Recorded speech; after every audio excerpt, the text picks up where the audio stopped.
going on right next door. We can't hear it. You're doing a good. You're doing a good job of masking that because I can't hear anything. Awesome. So I'll play the video now, then we can begin.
Hello, everybody, and welcome to today's session, at least this hour session.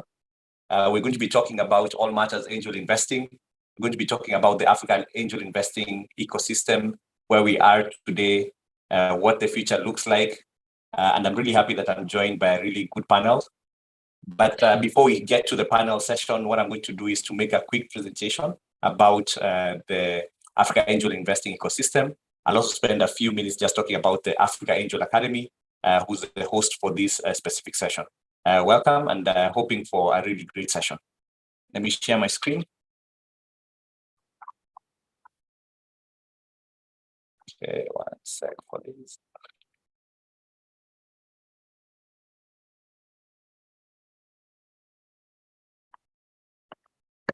Okay.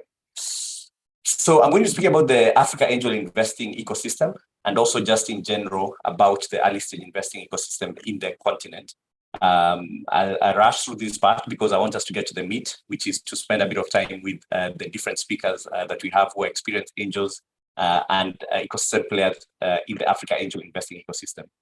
So the session today, as mentioned, is the Africa Angel Investing. Where are we and what does the future hold? So a few words about myself. I'm an angel investor. I'm part of the Victoria Business Angels Network. We're based out of Nairobi in Kenya. We make our investments principally in East Africa, but of late we also make a lot of investments across the continent. I'm one of the co-founders and a facilitator at the Africa Angel Academy. And I'm also a board member at the Africa Business Angels Network, looking at East Africa. I also sit as a venture partner for Constant Investment Partners, which is an early stage investing venture capital fund out of Nigeria, but making investments across the continent. So just jumping in about the Africa Angel Academy. So what we are is Africa's dedicated angel knowledge network delivered by African angel investors for African angel investors. So what we look to do is to really support the ecosystem. And how we do this is by increasing the number and the confidence of active angel groups in the continent. I will speak about some of the statistics that we've been able to achieve in the last 2 years since we were formed. The next thing we look at is we decrease the early stage investing funding knowledge gap for startups.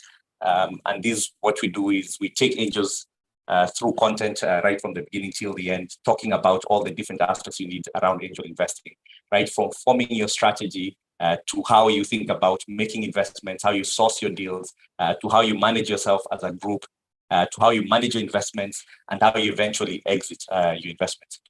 We also look to increase economic prosperity for African founders, angels, and impact of startups. And the idea here is that while we are doing all the different things to support angel investors, what we want to do is to help them to create wealth for themselves by creating successful startups that exit, that create wealth for the startups themselves and for the angel investors, but also create opportunities from solving the key challenges we have in the continent, creating jobs, and so forth.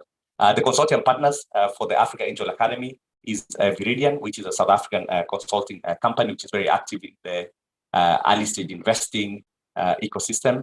There's the Victoria Business Angels Network out of Nairobi, Kenya. And we have the Africa Business Angels Network, which is the mother angel network for all the angel groups across the continent, doing a lot of work in terms of, number one, educating angel investors. Number two, creating networks across the continent. Number three, tackling policy challenges. And we're really happy today that we're going to be joined by Fadila, the Secretary General of the Africa Angel Academy, and she'll be sharing a bit more in terms of what ABAN is doing in the ecosystem. So why we believe angels are critical for the ecosystem, a couple of points there. The first is, they make investments into startups, so they take the biggest risk. Usually, if you look at the ladder of making investments, angels are usually the first who come in as an external investor before the other investors start coming in. And so they're very critical in terms of de-risking the investments so that they get to the venture capital stage and they move on to raise bigger sums of money and solve the critical problems that you have in the continent. The second thing is that they provide knowledge and share experiences. Most angels will come from a technical background. They come with a lot of experience in terms of what they've been able to achieve from a work perspective, from a founding perspective. And so as they're working with entrepreneurs really early, they're doing a lot of work in terms of shaping the future of the different companies we're looking at. Thirdly, they do a lot of mentorship. We like saying that as an angel investor, you're not just a financial or sort of like a startup mentor. Every so often you're called in to solve founder-related issues. Every so often you're called when things are really tough, just to be a support to the startups. And so that mentorship goes a long way in terms of being able to grow the companies in the early stages. Fourth is providing access to networks and new customers. And we believe that in the continent where a lot of business is done from a relationship perspective, angels come in to support startups where they need to make their first sale, where they need to hire the first person, they need to negotiate some critical contracts with big corporates and so forth. So they help a lot in terms of that because of the experience that they bring in and the kind of networks they have in place. Lastly, they assist with core investing and matching on follow-on round investments. And so when you have an angel on your side, as you're moving along, that's a partner that you have. They can help you in fundraising. They can help you in terms of introducing new investors and so forth. And so because of all reasons, these reasons, we believe that angels are an essential part of a functioning entrepreneurial ecosystem, but more so in the continent. So in terms of the Africa Angel Academy, we run a 13 to 14 weeks cohort. And what we look to do is, number one, we have online content that has been created talking about the whole journey that you need to go through as an angel investor, right from the beginning till the end when you're exiting your investment. So you go through that content, it's available. The second thing we do is that we ensure there's weekly Q&A sessions or masterclasses. And this is where we get to then share the live experiences. I think this is usually the most favorite part for most people who attend the sessions under the Africa Angel Academy, because they get to interact with each other. They get to interact with experienced angel investors and to ask questions and to answer some of the challenges that they may be facing in their angel investing journeys.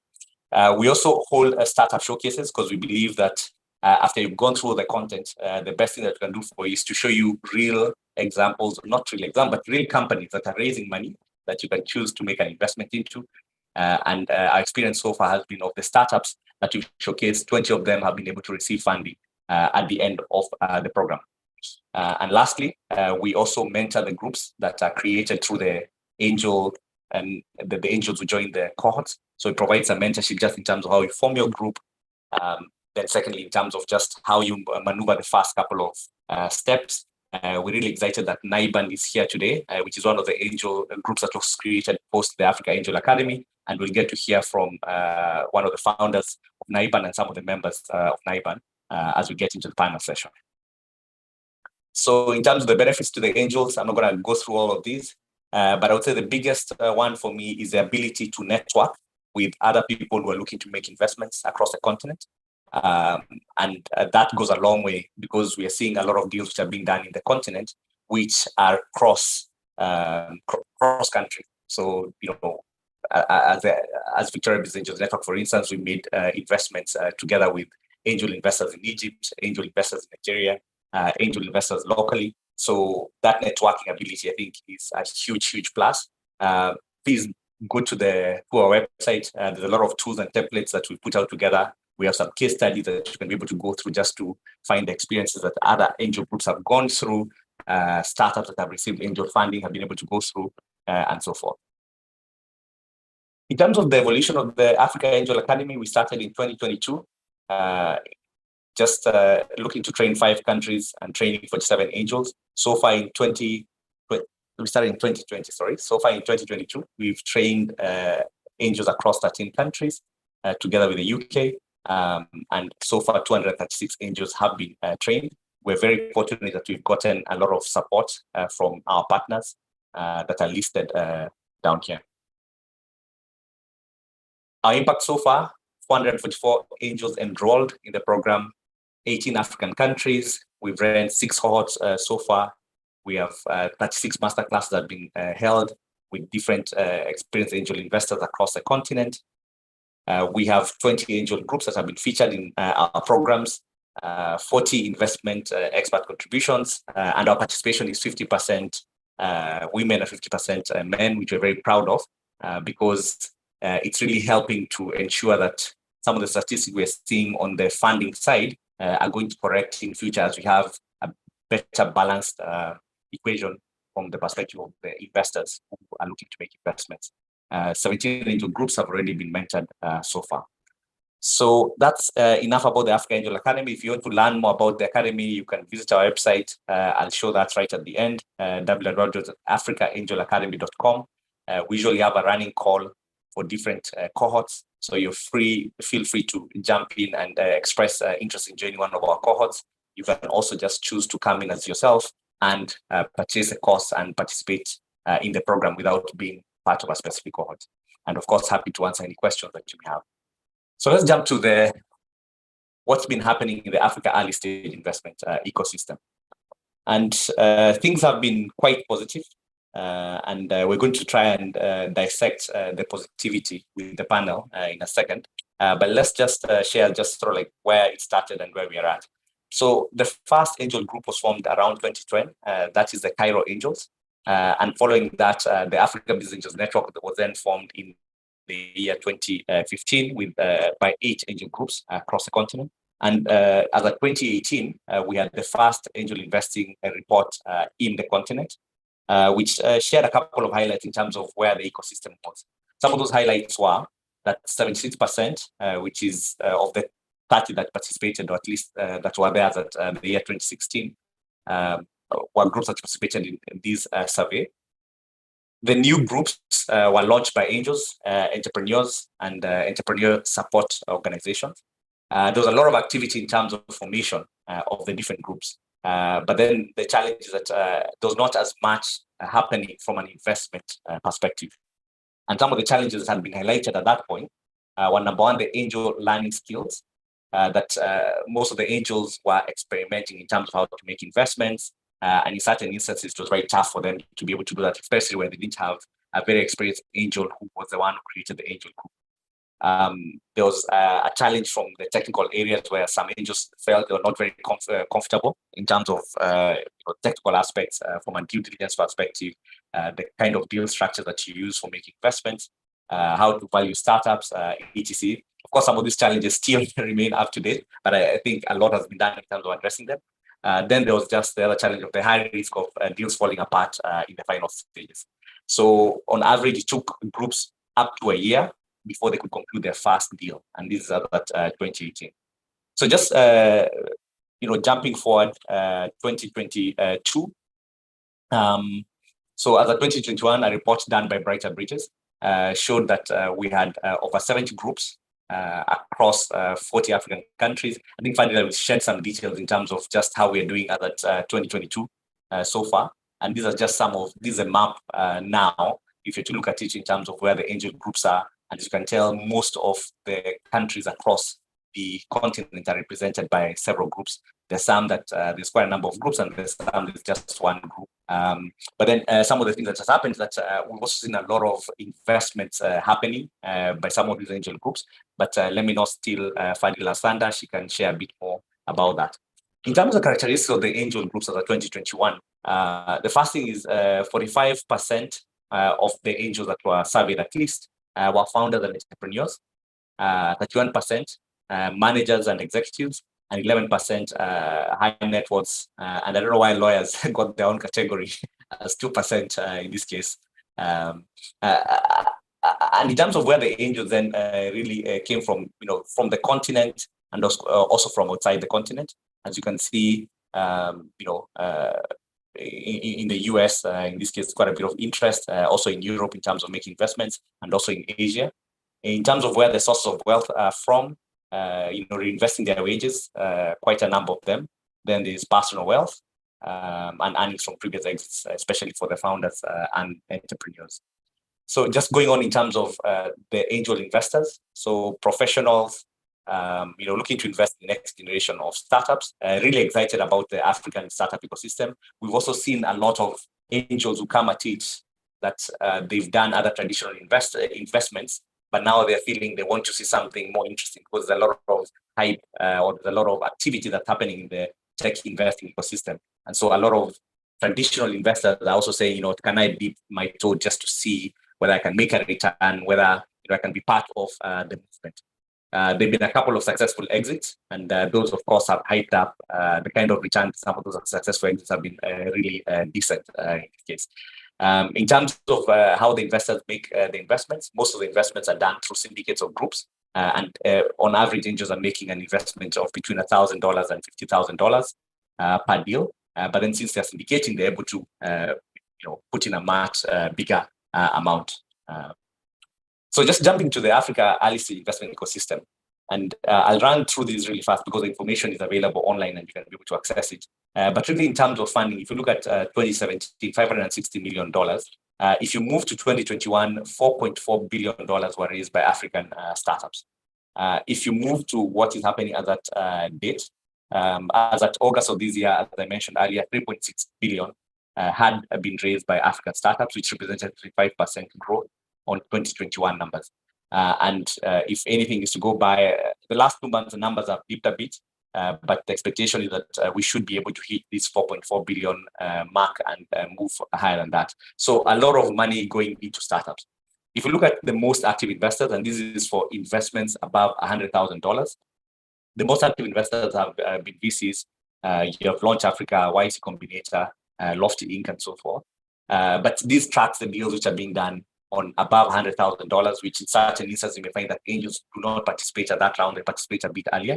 And so there's some work that's being done to be able to create a better picture of what's happening in the angel space. There's some research that's going on at the moment by the Africa Business Angels Network, the Africa Angel Academy, and Brighter Bridges to try and paint that picture. But interesting statistics from that perspective. And maybe just my last slide before we jump to the panel. This is a loaded slide. It has a lot of content. But just a few stats to pick out of these. As at August of this year, 99 startups had raised at least $1 million, which is really positive. I think as at 2021, I saw the number was, I think, 60 or thereabouts, which is quite impressive. Of those, 84% had their headquarters in the Big Four. The Big Four: Nigeria, South Africa, Kenya, and Egypt. Just digging in, 70% of the companies were less than 3 years, which I guess shows that transition. And 73% of these companies were called either seed or pre-seed in terms of how they were labeled, which it tells you it's a really early stage, which also gives a sense of what the valuations of the exits would look like in the future. The median amount raised by these companies is $2 million. And something that we still need to work on in the ecosystem. 11% of those only had a woman CEO as part of the team. So a lot of work needs to be done there. If you look at the stats here, the number has been changing over this period. Of course, we'll see what happens at the end of the year. So I think that's the context I wanted to create. And I'm going to now invite my panelists and stop sharing my screen. I'm going to invite my panelists to put on their videos, and we can jump on to our session. So thank you very much. I'm really excited to have the panel here. Very experienced people in the ecosystem, grounded in the sense that they make investments or they're playing critical roles in the ecosystem. So I'm going to ask them to introduce themselves. And as you make your introduction, feel free to pick out any part of the presentation that I've just mentioned and share some thoughts around that, or at least your views around that. And how I'm going to do this, Biola, I'm going to start with you, and then I'll jump to Fadila, then Umulinga, and then to Nick. Biola? Thank you, Stephen, and thank you for that presentation. Really a great context for our conversation. I'm based in Lagos, Nigeria. I'm a deputy chair of the Lagos Angel Network. I also am actively involved in the Afropreneur Angels, which is part of Lofty Capital, one of the top investors on the continent, according to Stephen's slides. Also work very closely with Rising Tide in Nigeria, which is a female-focused angel investment group. Past graduate of the African Angel Academy, and also have had the opportunity to mentor an angel group and a venture partner at Cairo Angels Syndicate Fund, a micro VC fund currently deploying across MENA, East and West Africa. So that's sort of my role in the ecosystem, and really excited to be here, and excited to see that Cairo Angels was one of the first was the first angel group on the continent. So a little bit more data point for me that I didn't have before. So really happy to be affiliated with them and excited to be here today. Thank you. And Biola, before you hand over the mic to Fadila, is there any part of the presentation that you want to talk to that? Oh, yes, I did want to point out, I think one of the things you mentioned was around why do lawyers have their own category when it comes to the makeup of angels? And I think one of the things is that they are part of deals. They see a lot of deals happening. They are part of structuring deals, educating first-time founders. And I think that at some point they do see the opportunity close and personal. And so I think that it actually is really important to actually have that distinction, just to go to show people also, once again, and how fundamental it is to make sure you have legal at the beginning of your journey. It's never too late to consult and have legal involvement in the formation of your entity, your company, or even our angel groups. So I thought that was an interesting point out, but I wanted to say what my take on why that is. Thank you. Thanks, Biola. Can I bet that you're a lawyer? I'm not actually. I'm not, but I have spent a lot of time with lawyers, a lot of times. So no, but it's good to be here. Thank you. Okay, I'm going to disclose that I'm a lawyer, so it's good to know that at least I'm a trained lawyer for that bit. Thanks, Biola. Well, do you disagree with my observation then? No, I do not. I just didn't want to blow my own trumpet. Well, I'm here to help. Thank you. Over to you, Fadila.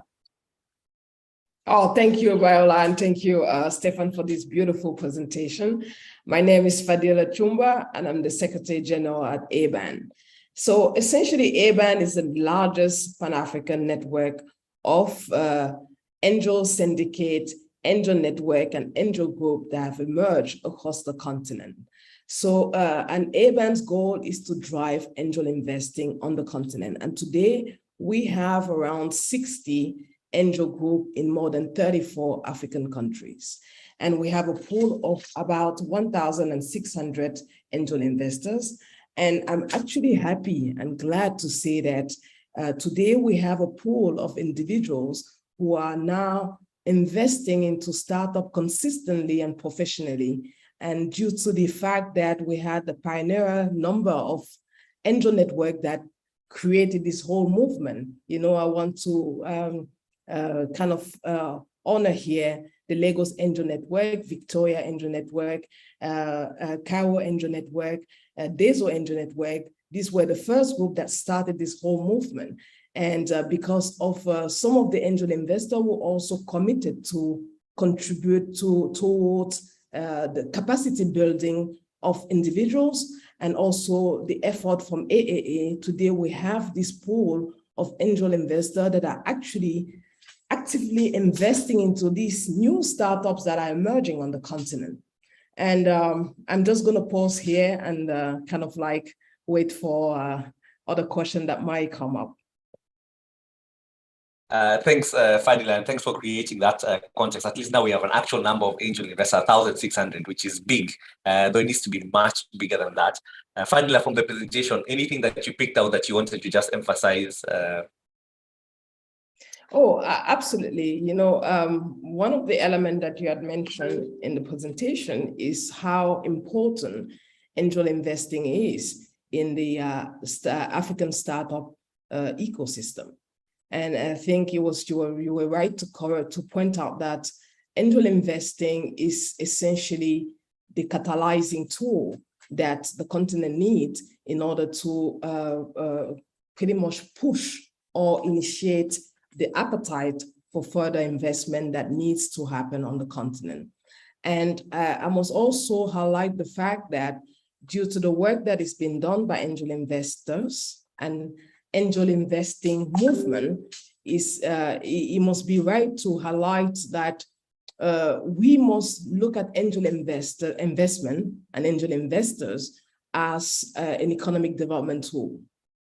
Simply because these are the individuals that are able to commit their capital, their time, and the network in making sure that this new wave of value creation have the fuel to actually push and succeed in the market.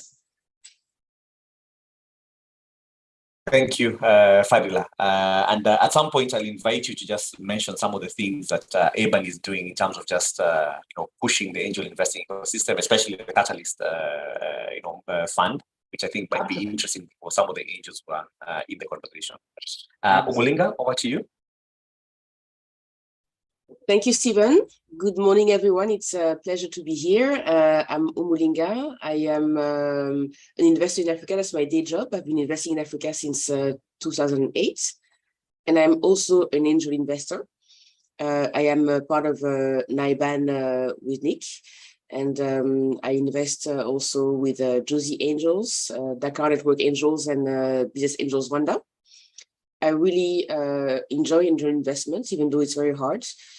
Because we are helping entrepreneurs solve big problems, and also entrepreneurs are the best at creating jobs, and we need jobs on the continent.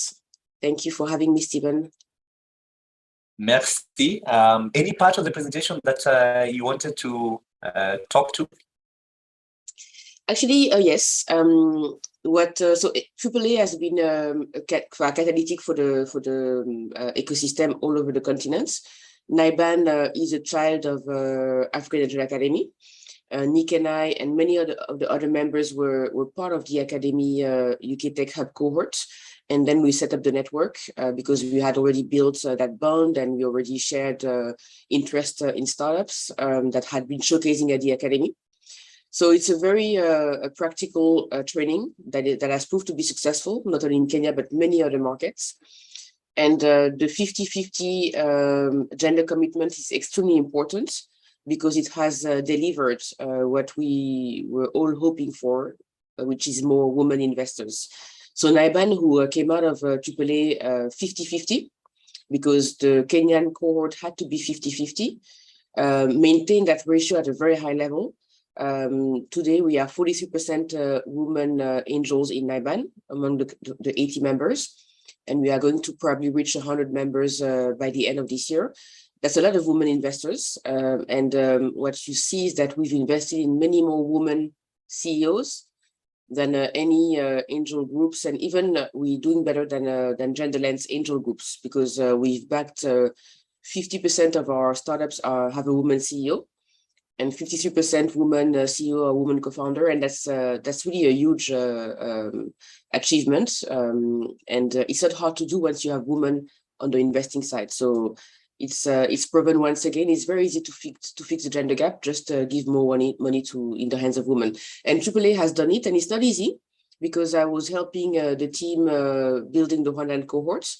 And it's quite not easy to find enough women to sit for the academies. But like we spent hours and hours talking to women, to ask another woman to pitch the case of the academy. So it's quite hard to do, but it works. So it's really worth the effort and the patience. Thank you. Thank you, Mulinga. I'm not going to do any more sales pitch for the academy. I think Mulinga is doing a good job. But just to underline that point, that I think solving that gender issue from an investment perspective, I think it has to be something deliberate. And I think if we had started this out without being very deliberate as the African Angel Academy, the statistics would not be what they are. We were very deliberate that in each cohort we wanted to have a 50% mix on either gender, and that has helped a lot to be able to to show some of the results that we have. Thanks, Nick. Thanks, Stephen. Nick Bilal. Omalinga's talked to given a lot of the stats of kind of where I'm coming from with NIBAN. I consider myself a founder first, but one of those that, as you mentioned in the presentation, founder first and then turned to angel investing and really enjoying that process. Here today, I'm in the capacity of one of the founding members of NIBAN. As Omalinga mentioned, we are a Kenya-based group that kind of started organically coming out of the AAA program and grew quickly from 20 members to 80 plus now.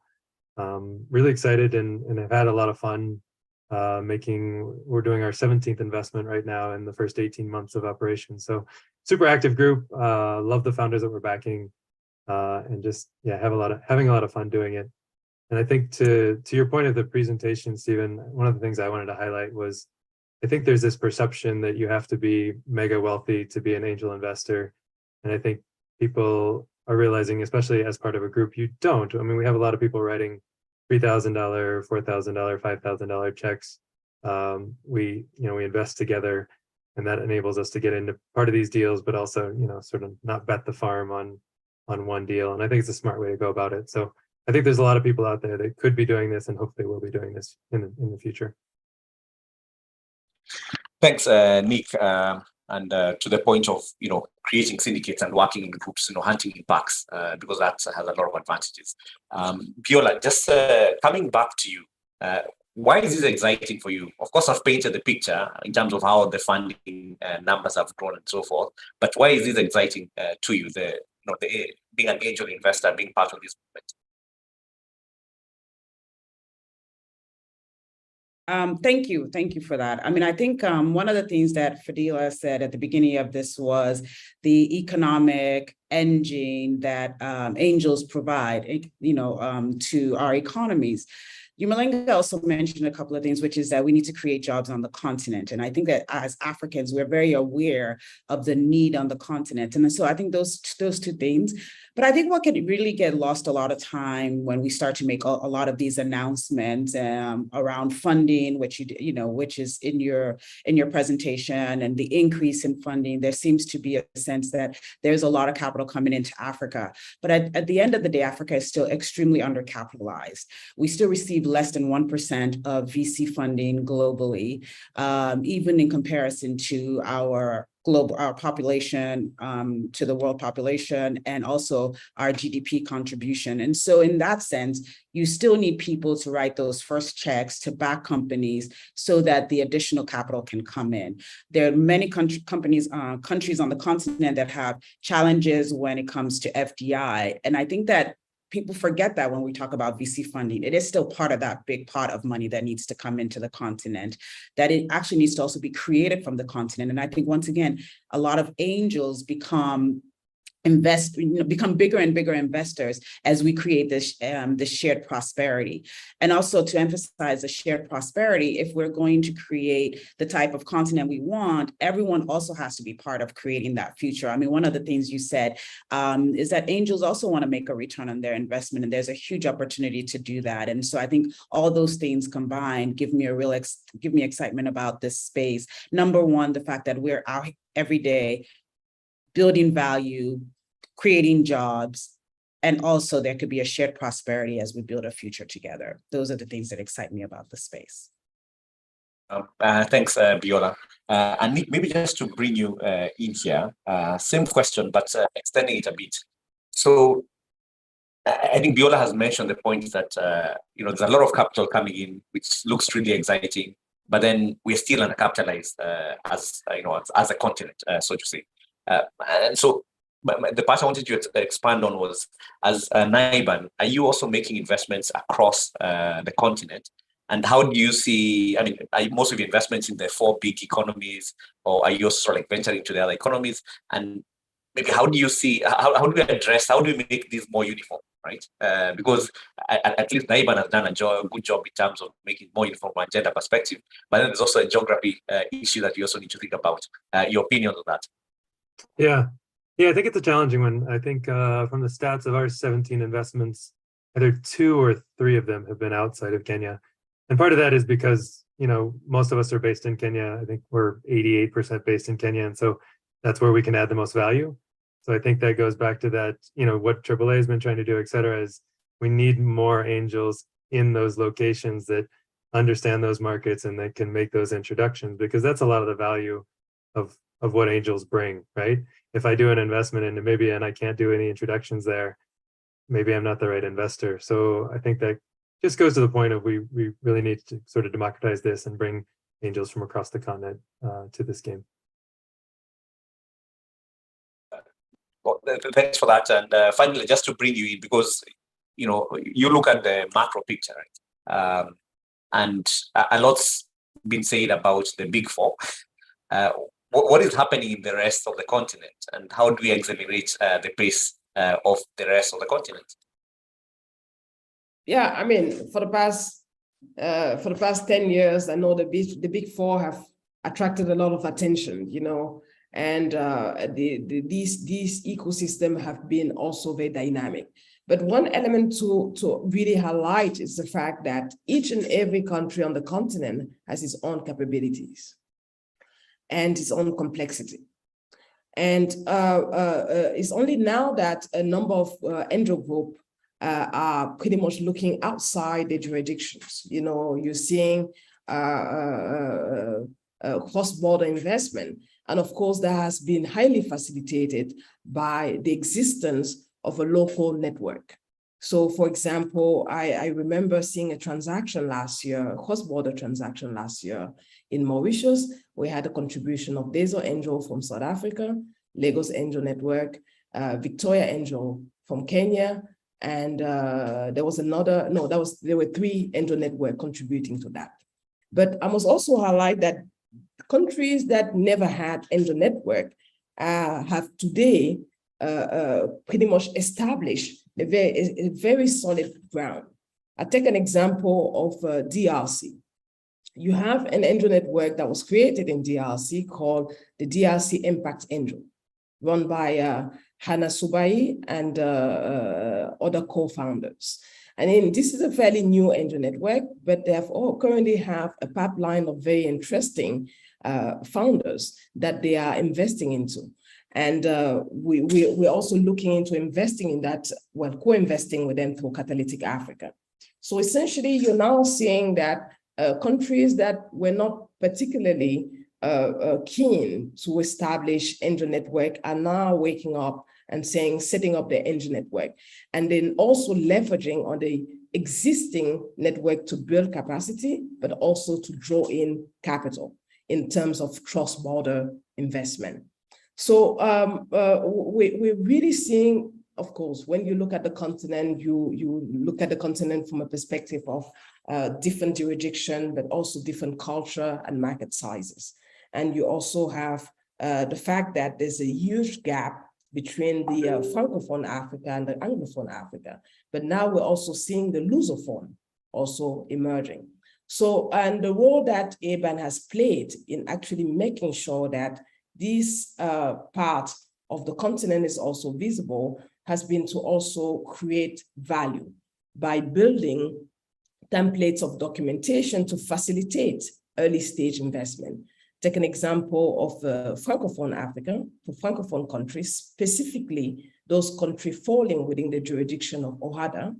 We have designed a set of documentation to facilitate early stage investment, right? These are the kind of things that we do. And apart from the Francophone countries, we're also designed for Lusophone countries. So just to land saying that there's a big difference among the countries, and I know that the Big Four have led the whole discourse and so forth, but now angel investors are also looking at what is happening in those countries that have never had our attention before. And clearly there's something happening. We had an example of Senegal last year with WAVE. We have DRC that is coming up. We have Mali. We have Sierra Leone. We have other countries that never mention of. And of course, Ghana also is coming up very strongly. So I'm really happy that now the whole angel investing portfolio is spreading across the continent. And of course, which is very much reflected by a network that has been established on these multiple countries that we're seeing on the map. Thanks, Fadila. Yes, thanks, Fadila, for that and for creating that big picture. And I'm guessing that if people are interested with the template documents you mentioned, if they come to the ABAN website, do they have to be members to access those, or? Oh, no, not at all. This is free of charge and is open to everybody. To everybody can have access to the documentation. Of course, we always advise to bring in a lawyer to take a last look before it is used, for any transaction. But it's free of charge and open to everybody. Brilliant. So feel free to visit the ABAN website. Maybe Fadil, you can just type it into the chat, and there's some resources that you can be able to access. Maybe Wulinga, as Fadil was speaking, I just thought, you're part of many angel groups across the continent, and of course, you're from Rwanda.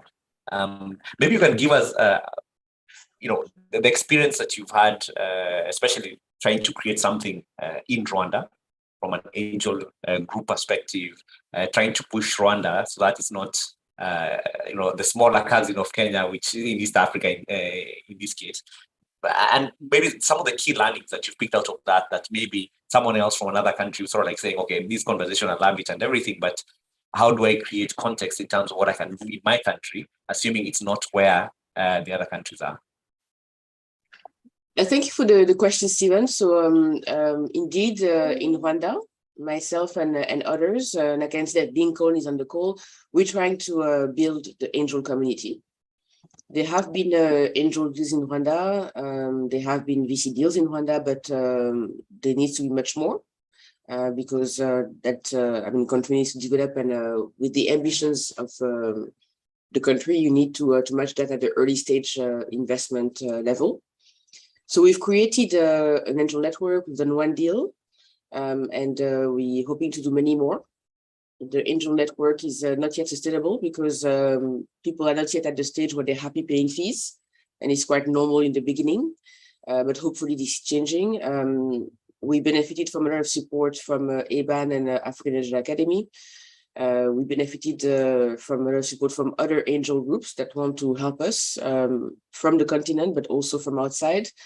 Like Business Angels Europe reached out to us because they want to help in Rwanda, for example. So that really has been quite encouraging. But still it's quite hard. We're suffering. The level of red tape is incredible, even if it's Rwanda. Registrar, people don't understand what angel investing is. They don't know what a convertible note is, what a safe is. It's quite complicated, and the country is on the learning curve, even though it's a very progressive place. Rwanda is development focused and pragmatic. But that doesn't mean that people at registrar are themselves able to understand what angel investing is. So yeah, we're in that stage. The ecosystem is a bit awash with grants, and that's a big problem because we've lost 2 deals to grants. So in the case of Business Angels Rwanda, the tickets are between $10,000 and $30,000, which is less than what Nairobi Business Angels or Dakar Network Angels can invest, for example, because I mean, we are a smaller network, but it can make a difference for an entrepreneur to go from very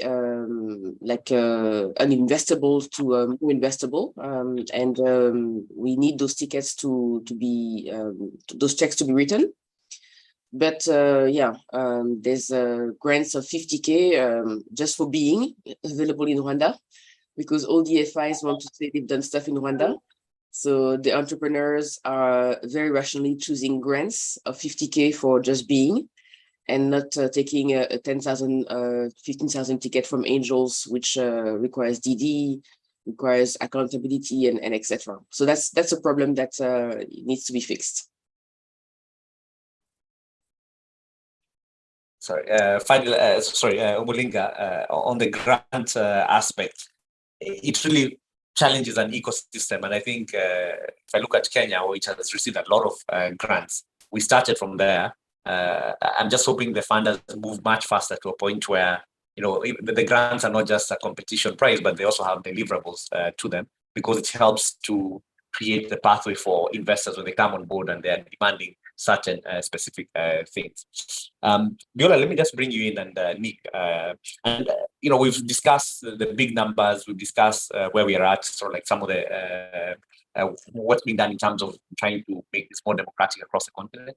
I wanted to speak about just some real impact metrics that the angels are having in the continent. And maybe Biola, Lagos Angels Network is one of the oldest angel networks in the continent. Do you mind just sharing just some real impact metrics on the ground that you feel you've been able to achieve? And then I'll pass this also to Nick, just to create a bit of color around that. Sure, thank you. I mean, I think some of the things that we've been able to do is streamline investing. And so through the Lagos Angel Networks, we've had quite a number of syndicate spin-off and actually create more angel groups. So now, I mean, Rising Tide was a syndicate. Inside Lagos Angel Networks, we have about 8 different syndicates that invest in different sectors. And I think these are the ways that actually a lot more investments happen. Of about the 755 startups in Nigeria, at least 30%, 30% of those have come through 1 or 2 of the angel networks in the country. One of the things that's also still where there's a lot of work to do is that as we talk about these big fours, all this happening in the big fours, when you put your slide up, there's only really 4 big angel networks that's part of ABAN in Nigeria. Nigeria has over 36 states. It has 6 regions. So we do still need to do much more work in creating more more angel networks, especially in the regions where there still needs to be a lot of economic activity, because innovation is happening across the country. And so there is a concentration that when we say the big 4, that we're actually talking about Lagos sometimes. And I think that's the work that Lagos Angel Network is trying to do by co-investing with other angel networks. We actively co-invest with other angel networks, but also becoming a network of networks to actually create other networks across the country. That's really where I see the future of Lagos Angel Network, where we actually work with some of the other regions in the country to create more networks. So that's really our big focus now over the next couple of years. Another thing is that we've been able to produce notable angels. I mean, one of the some of the biggest angels across the continent have also been people that have been part of ABAN, people like TD, people like Richard. These are people that have been leaders on the continent when it comes to creating angel networks, but also have also facilitated collaborations through angel networks. So Lagos Angel Network with TD leadership invited Cairo Angel Networks to Nigeria. That's where that first network was made. And now now I'm part of Cairo Angels Network and really helping with leading their East and West Africa investments. And so I think that these type of cross-border pollinations are really important. As part of the Africa Academy, we also did being able to lead a cross-border syndicate when we saw from the showcase. So I think these are the things that actually, and one of those was a Nigerian company, which we then got investors from Kenya and South Africa as part of our cohort to invest in that. So I think once again, these are learnings from that. We have been trying to finalize our data around how many angels we've trained, and that data will be coming out soon in our report. We have now also appointed an executive director, which is really critical to building a strong angel network. We didn't have one for a while. And I think this also is a big challenge when it comes to building networks, leadership, funding for those networks, community building for those networks, and how to actually build those communities. So in as much as Lagos Angel Network has a long history, we've also had some laws, we've had some back and forth, and we've also have had some of the challenges that actually was in your presentation, which is in the beginning, as the speed to finalize deals was changing, I think we also had to learn to change with that speed. And I think that that is something that angel networks have to be aware of. So as you go out and form these angel networks, you have to be aware of that. A big thing too that we've been part of is advocacy. One of the things I know we're going to talk about this a little bit more, is how angel investing is a local sport. And the reason it's a local sport is because angels have the ability to understand some of the headwinds that might be coming down the pipeline and really try to be advocates for startups in that sense, which is why Lagos Angel Network has also been a huge part of building out the Nigerian startup bill, which we're hoping will finally get passed and signed by the president. We've had a couple of votes on it, and that's been going well. But what just to give you a sense of what angels do and why angels are important to every ecosystem growing, is because we all live in very interesting countries across the continent, where regulators are very skittish. Sometimes regulators can come up with sweeping regulations that can really affect a lot of startups. So we saw the crypto ban in Nigeria, and really trying to find workarounds around that. These are areas where angels become real advocates for startups. We saw the logistics ban on motorcycle deliveries and how that affected quite a number of startups in that space. And so once again, this is an area where Lagos Angel Network activated, started making calls and lobbying and really trying to make sure that we can understand the regulation and also help our startups understand the regulation. And so these are, I don't want to miss out these points of the things that we do when it comes to our impact. So some of it is data-driven, which is training, which is things around the Nigerian startup bill, and also informing and supporting new angel networks. I'll pause there. No, and thanks, Biola. I think it's really impressive just to hear what Lagos Angels Network has been able to do, other than just making investments, now creating new angel groups and so forth. I think it's very, laudable what you're doing. And I think as other angel groups sort of like mature and get to the point where, they know what they're doing, they're comfortable with that, they have a bit more resources, members are more sticky. I guess that's, the way to go in this case. Maybe, Nick, just to jump to you in terms of how you see your impact metrics in this case, and then just some of the challenges of sort of like creating a new angel group and how you're responding to those. Okay, if you'll allow me just to jump back for 1 second. This issue of the grants, and I come from an NGO background, so I have to say something there. What ABAN has done with Catalytic Africa, for donors, if there's donors out there listening to this, if you want to support private sector development, why not invest alongside of angels who have their skin in the game, who are they're going to be there to support these enterprises, et cetera. So I love what ABAN has done with that. So I just had to give that plug and say, let's be smarter with this donor money. In terms of impact, I mean, one of the things that, I mean, we're pretty early in terms of our investing journey as a group, but I've been happy to see out of the 17 investments, 5 have raised future funds, totaling over $5 million. We put in 600K. So being able to spur those future rounds is exciting. I think one thing that I'm starting to see a trend of is people are, and I'm sure for groups that have been around a lot longer, they've seen it as well, but outside investors, which is still where a lot of the money is coming from for startups, love to invest alongside of local angels. I think it gives them comfort that there is local knowledge, that there, again, are people going to be holding hands, opening doors, et cetera, that they might not be able to do. So I've found that, when some local angels go into a deal, oftentimes that deal closes faster, enables, gets maybe some international investors off the fence faster. So I think that's a big piece that we can kind of help catalyze more investments coming into local startups and to local founders, which I think is an important part as well. To your question. Yeah, go ahead. You did I thought you forgot the around, second piece. Yeah, I did. I was excited about that donor piece. Yeah, I think around the sustainability, it is challenging, right? So I think, you have to, as Amelia said, you got to create value, and before people are willing to pay for that, somehow, how do you get over that hump to making sure that people are willing to pay membership, or however you make that group sustainable? Like that's our year 2 challenge. I think we have some good foundations, but we're not fully sustainable ourselves. So it's not an easy thing to do, but and I think that is where, and I've also encouraged some other donors, it's like, if you want to see these things happen, you might actually have to offer some support to early stage angel groups, because it is hard to hit sustainability.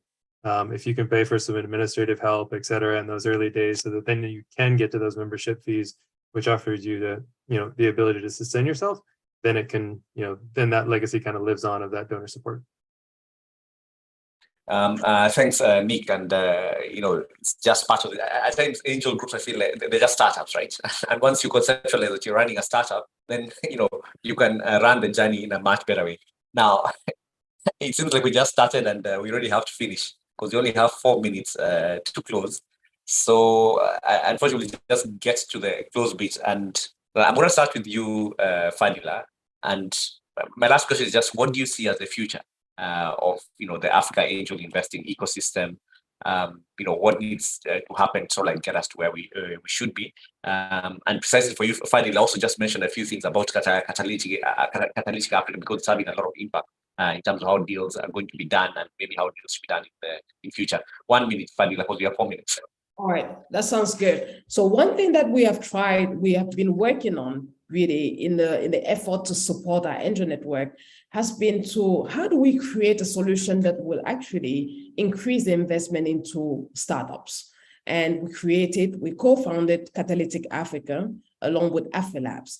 Essentially, Catalytic Africa is a co-matching fund that invests with our angel network in the selected startups. So essentially, we can either double or triple the amount invested by those angel network and angel investors. So that's one.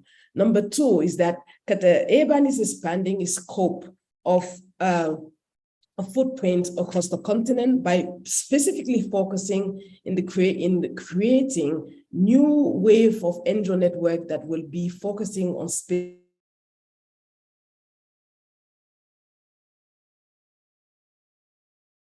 I think we've lost Fadila. Fadila, are you there? No.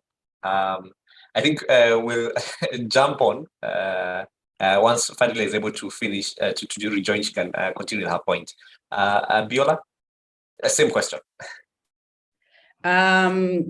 Sorry, can you just remind me again? I was so sorry. So busy listening to the whole idea about Fadila. where do you see, as your closing remarks, what do you see as the future of the African angel investing movement in the continent? So, I mean, I think that there still needs to be strong networks, strong support for networks. I know that there's technical assistance, but there needs to be, like you said, it is a startup. We need funding, we need support, but also too, I mean, I think that one of the things is how also we can work together and collaborate and continue to support on startups, because at the end of the day, one of the things we're also realizing, to get the scale we need across the continent, we do have to go cross-border. We have to improve ways that we're doing cross-border training. And that means that we all have to work together, collaborate, and improve things like AFTA, improve things like PAPS, things that are going to actually make the vision of an African rising truly realized. And so I think angel groups are the beginning of this journey. And the more we can work together, the more we can collaborate, the faster we could get to our destination. Thank you. Thank you, Biola. Omulinga? Thank you for the question, Stephen. So I think the future is bright. There's more and more awareness on the continent on angels. So we will see more and more entrepreneurs seeking funding from angels. There's also more and more awareness from the development funders that it works, like empowering local angels. So I expect that we'll receive more support and hopefully they will align with our values to like back entrepreneurs that create jobs, that create value on the continent. So I think the future is really bright. It was a tough few years before COVID, but like right now, I think there's a lot of good things happening in terms of support and in terms of successful investments. So yeah, it looks good. Merci beaucoup. And last but not least, Nick. I know I have 15 seconds, so I will just say, yeah, it's really exciting and it's a lot of fun to do. And I think there are a lot of potential people who could be doing this. So I would say to those who might be on the fence around it, you know, find one of these groups that can help guide you through it. The most experienced angels that I've met just said, you have to learn by doing. So get out there and make some small bets and have fun supporting great founders. Thanks, Nick. And I see that Fadila is back. Fadila, we lost you. I think you're explaining sort of like what Catalytic Africa has been able to do. Can we give you maybe 30 seconds?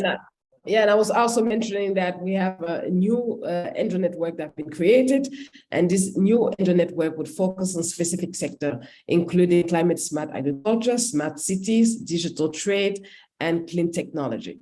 Now, just to end, I would like to mention that we have to realize that the continent, there's this new wave, this new dimension of value creation that is being done or created by founders, or well, we call them startuppers on the continent.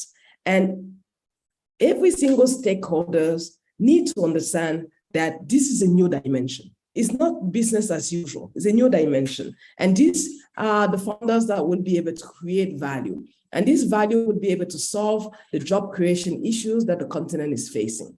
And I call on all the stakeholders to come together to really support this whole new wave of founders that have been created on the continent. And I would also like to actually point out the great job and the role that angel investors and angel network have played so far in the ecosystem.